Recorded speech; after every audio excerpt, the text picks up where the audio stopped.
Amis du Bitcoin, bonjour et bienvenue sur Crypto Libre pour ce point crypto. Et tout d'abord, merci aux premiers abonnés pour le début de cette nouvelle chaîne. On le redit, on fait en ce moment une vidéo tous les jours pendant 30 jours. On ne gardera pas le même rythme.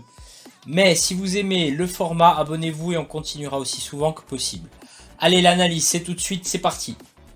Et on commence tout de suite avec le BTC contre l'USDT qui reste encore bloqué entre sa résistance au 10 382 et le support daily des 10 137 $. On rappelle qu'une cassure par le bas pourrait ramener le BTC aux alentours des 9 000 $. Le TH contre l'USD qui clôture encore hier sous sa résistance des 358. Le support se trouvant toujours aux 305 $. On passe à l'ETH contre le BTC.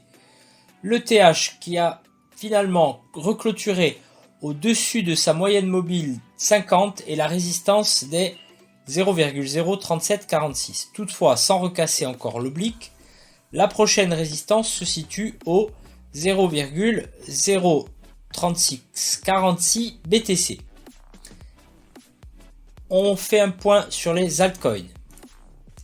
Avec l'XRP qui devra sortir de la zone des 2335 à 2363 Satoshi pour aller chercher, s'il cassait par le haut, le début de la prochaine zone de résistance au 2436 et par le bas les 2079 Satoshi. Le Link qui repasse sa résistance avec une clôture en daily au-dessus des 0,001183. On rappelle que cette résistance est aussi notre support weekly et qu'il n'a toujours pas été cassé par une clôture en dessous donc des 0,001183 BTC. On passe au Cardano. Le Cardano consolide encore dans sa zone support des 915 à 897 Satoshi.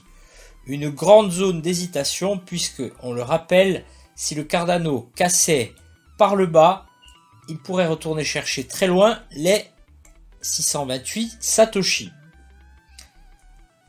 On passe au Binance Coin qui termine la journée d'hier au-dessus par une clôture franche cette fois au-dessus de la zone de résistance des 0,002291.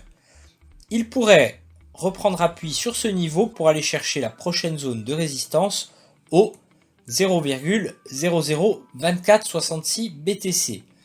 On attendra toutefois la clôture en weekly qui n'a pas encore eu lieu au-dessus de la zone. Et l'ICX, l'Icon qui pourrait rebondir sur son support des 3900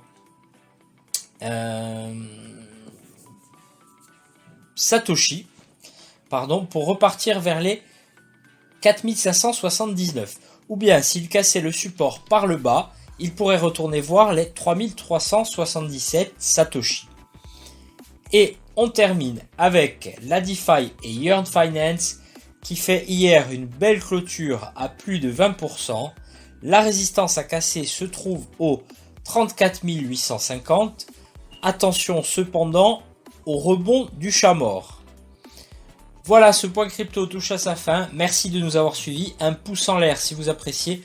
Abonnez-vous pour ne rien rater. Tous les liens sont dans la description. Et quant à moi, je vous dis à bientôt sur Crypto Libre en vous souhaitant la liberté par la crypto.